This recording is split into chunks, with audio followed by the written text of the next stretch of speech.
Halo, selamat pagi semuanya. Perkenalkan nama saya Kiko Yudhistira. Di sini saya akan menjelaskan tentang penerapan model ID pada mudik Lebaran 2025.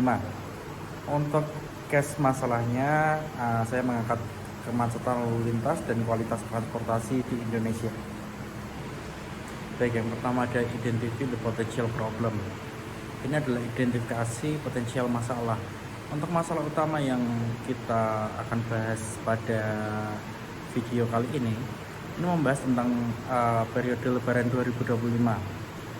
Memiliki dua masalah utama yang menonjol, yaitu kemacetan parah selama arus mudik dan balik, serta penurunan kualitas transportasi. Dari keterlambatan menyebabkan berbagai masalah. Salah satunya seperti ketidaknyamanan bagi pemudik, lalu dampak negatif pada produktivitas dan efisiensi ekonomi karena semuanya terlambat ya. Lalu untuk yang berikutnya ada mengancam keselamatan dan kenyamanan pemudik. Untuk di poin kedua, gejala kemacetan. Jadi gejala kemacetan ini adanya lonjakan signifikan jumlah kendaraan di jalan tol yang menyebabkan kepadatan lalu lintas yang ekstrim. Akibatnya pemudik mengalami keterlambatan perjalanan yang berkepanjangan, memicu stres dan kelelahan, serta memiliki potensi untuk pemborosan bahan bakar. Lalu di poin ketiga kita membahas tentang gejala kualitas transportasi. Untuk kualitas transportasi yang dikatakan buruk meliputi armada bus yang tidak memenuhi standar, salah satunya seperti ban yang sudah halus, sistem pengereman yang tidak berfungsi dengan baik, dan kurangnya fasilitas keselamatan. Selain itu, fasilitas di terminal atau rest area seringkali tidak memadai, seperti toilet yang kotor atau tidak layak pakai, tempat istirahat yang tidak nyaman, atau kurangnya akses informasi yang jelas. Keselamatan pemudik serta penumpang mencerminkan kurangnya perhatian pemerintah terhadap pelayanan transportasi seperti itu. Untuk di poin terakhir di potensi problem itu ada penyebab. Untuk penyebab memiliki beberapa faktor seperti penyebab kemacetan selama Lebaran. Salah satunya ada infrastruktur transportasi yang tidak memadai, seperti kapasitas jalan yang kurangnya jalur alternatif, atau keterbatasan parkir menjadi penyebab utama. Kebijakan transportasi ini tidak terintegrasi dengan baik, seperti kurangnya koordinasi antara berbagai moda transportasi dan kurangnya penegak hukum. Baik, lanjut ke poin kedua. Untuk poin kedua ini ada developing the solution. Jadi untuk mengembangkan solusi. Untuk solusi ini kita mencangkup dua masalah seperti kemacetan. Yang pertama kemacetan.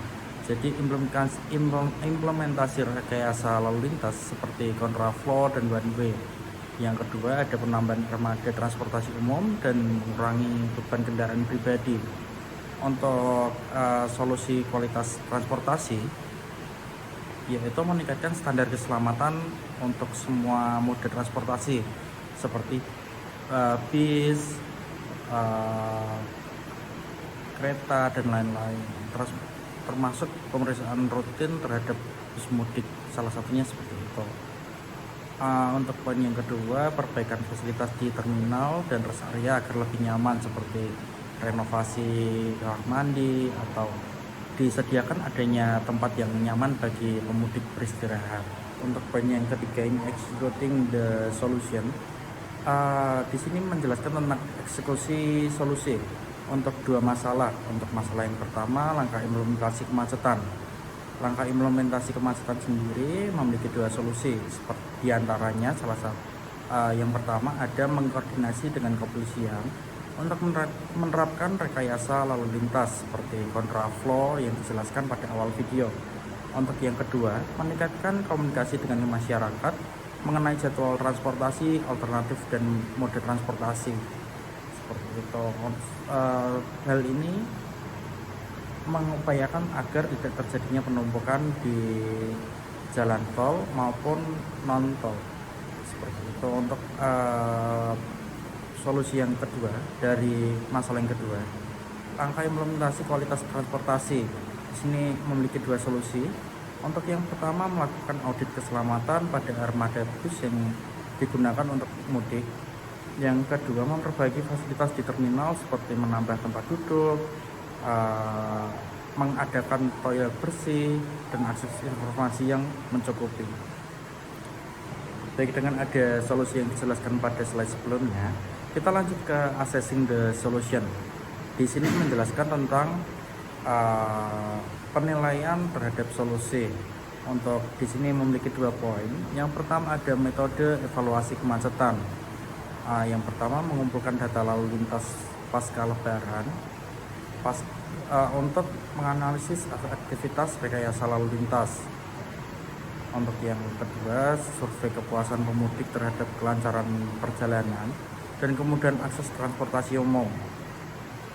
Untuk di masalah kedua, metode evaluasi kualitas transportasi, melakukan survei terhadap pengguna transportasi mengenai pengalaman mereka selama mudik, selama perjalanan, dan memantau laporan kecelakaan atau insiden yang terjadi di periode mudik Lebaran 2025. Dan untuk masalah-masalah yang sudah kita bahas, di sini memiliki grafik pohon yang cukup menarik tentunya.